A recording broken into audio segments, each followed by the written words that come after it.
TV Harian Nasional adalah media yang mengangkat dan menyajikan perkembangan seputar politik dan hukum, ekonomi, pariwisata, pendidikan dan budaya, serta pertanian dan perkebunan. Diterus-teruskan. Nggak, saya sarankan Bu Kepala Biro ini yang begini nggak boleh lagi, Bu. Kalau memang itu menjadi persyaratan, cantumkan di peraturan. Tegas, bukan kemudian diserahkan kepada direktur untuk menilai jelas dan tidak jelasnya. Dan tadi parahnya Pak Ferry tadi mengatakan nanti diserahkan juga interpretasinya kepada lembaga yang lain. Gimana ini? Apa gunanya kalau begitu, Pak? Penjelasan saya ini terserah. Seperti contohnya di sini jawaban Pak Ferry, nanti kalau terjadi permasalahan di lapangan, di pelabuhan, terserah instansi lain yang menafsirkan. Nanti kalau kita ngomong bela-belaan kasar, ujung-ujungnya kan ke sana, Pak. Iya toh? Ya ini makanya pantesan kalau Pak Presiden ngamuk, kemudian jaksa diminta untuk ngurus ini, ya pantes, Pak. Saya nggak banyak tanya, Pak. Ini jelas kok, Pak.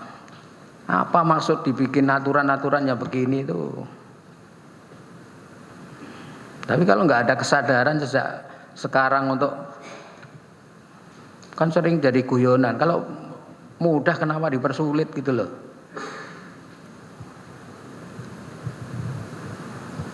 Katanya penjelasan, tapi mungkin harus diharuskan.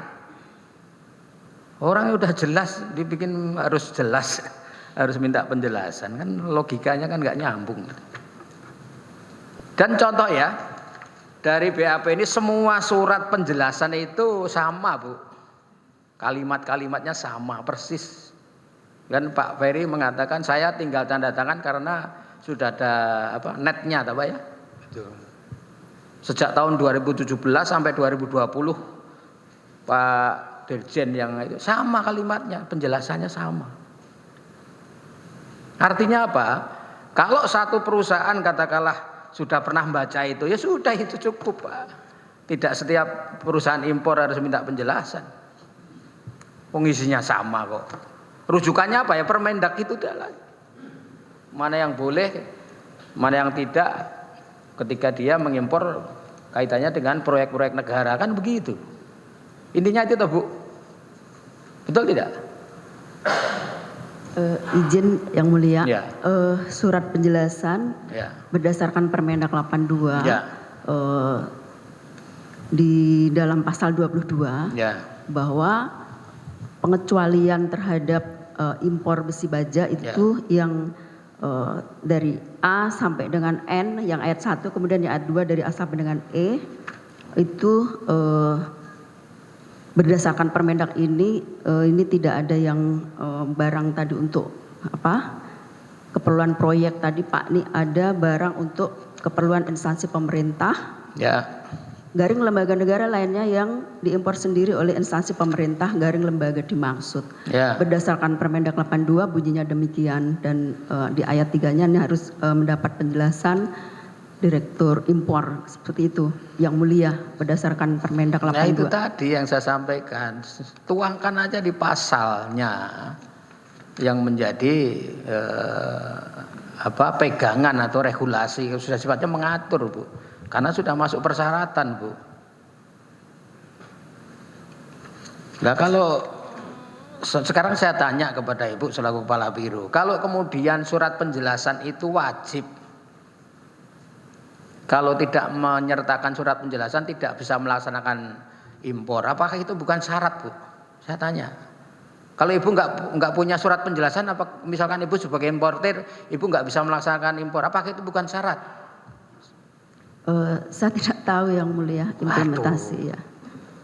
Harus bukan wajib, izin yang mulia, di sini persyaratan harus mendapat penjelasan. Misalkan Ibu mau impor, tapi Ibu harus pegang surat penjelasan. Tanpa ini Ibu nggak bisa melakukan. Ini syarat atau bukan? Bukan Bu? Kalau harus syarat. Iya. Ibu eselon 1 loh, eselon 2 ya? Ya betul. Iya. Yang begini kan simpel aja Bu.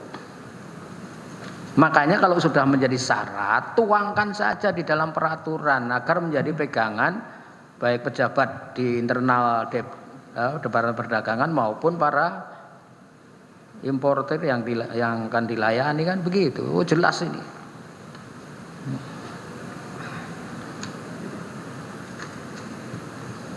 Ada dari penutup?